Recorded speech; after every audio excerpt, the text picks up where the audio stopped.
মালিককে বলল কিছুদিনের ছুটির জন্য সে তার গ্রামের বাড়ি যাবে এবং তার মেয়েকে বিয়ে দেওয়ার জন্য। এদিকে তার মালিক বলতে লাগলো, করিমকে ছাড়া তো আর কোনো কাজের লোকই নেই তার কাছে। করিম হলো একজন বিশ্বাসযোগ্য একজন মানুষ, তাই করিমকে ছুটি দিতে চায় না। তারপর দিল। তারপর করিম চললো তার বাড়ির উদ্দেশ্যে।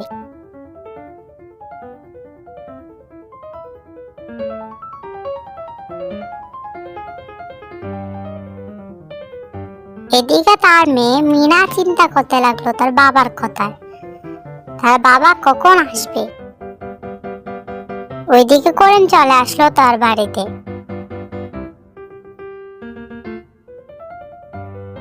হাঁটতে হাঁটতে তার মেয়ে মিনার দিকে এগোতে লাগলো।